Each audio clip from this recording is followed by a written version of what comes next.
Le drame s'est déroulé novembre 2005 à Stein, 93, un de ces soirs d'émeute qui embrasaient les banlieues.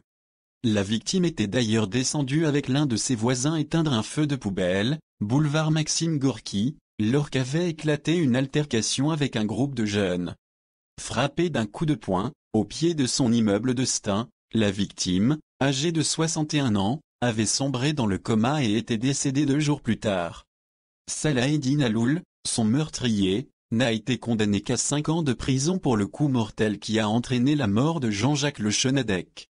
Le 27 octobre 2005, Jean-Claude Irvoas a été victime d'une agression très rapide par des jeunes le soupçonnant d'être un policier. D'emblée, un mauvais pressentiment. Le 27 octobre 2005, lorsque son père pénètre en voiture dans le quartier chaud d'Orgemont, Florian Irvoas éprouve un réel malaise. De la peur, même. L'adolescente, alors âgée de 16 ans, vient de déjeuner en famille au bord du lac d'Anguien. Mais pour les besoins de son métier, Jean-Claude Irvoas tient à clôturer la balade par une halte rue de Marseille, à Épinay-sur-Seine, Seine-Saint-Denis. Le temps pour lui de prendre quelques clichés d'un lampadaire conçu par la société qui l'emploie. Quelques minutes, à peine, qui conduiront à l'agression mortelle de ce consultant de 56 ans par 4 jeunes hommes, que juge depuis mardi par la cour d'assises de Seine-Saint-Denis à Bobigny. À la barre, Florian raconte. Avant de se garer, mon père nous a dit, mettez vos casques. Il plaisantait mais je n'étais pas rassuré. Brigitte, elle, demande à son époux de faire vite. Je savais qu'il était chanceux et qu'il ne lui arrivait jamais rien, confie-t-elle à son tour. Muni de l'appareil photo numérique de Florian, Jean-Claude Irvoas descend de son véhicule et fait plusieurs mètres à pied.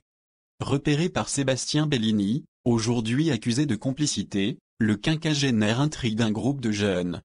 Un mec qui prend des photos, prévient Bellini, inquiet d'un éventuel repérage policier dans ce secteur, chasse gardée des dealers d'Épinay.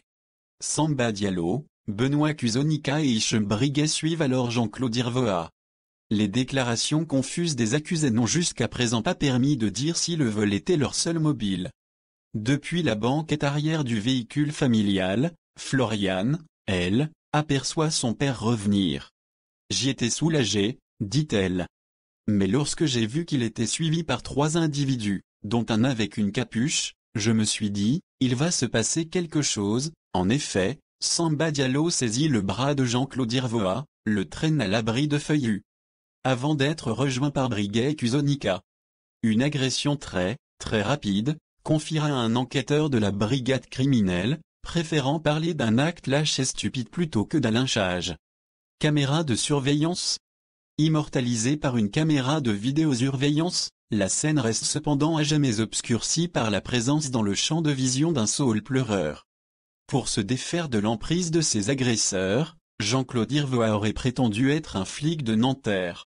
À ces mots, Benoît Cusonica aurait, lui, pété les plombs, assénant à l'homme le coup de poing fatal. Aussi, à l'heure où Brigitte portait secours à son mari, du sang plein les mains et sous le nez de passants pour la plupart indifférents, Diallo et Bellini filaient se changer les idées au centre commercial de Villetaneuse. Non sans avoir pris soin de modifier leur tenue vestimentaire afin de ne pas être repérés. Un classique dans la cité, lorsqu'on fait un petit coup, tout de suite après on se change, dira Samba Diallo.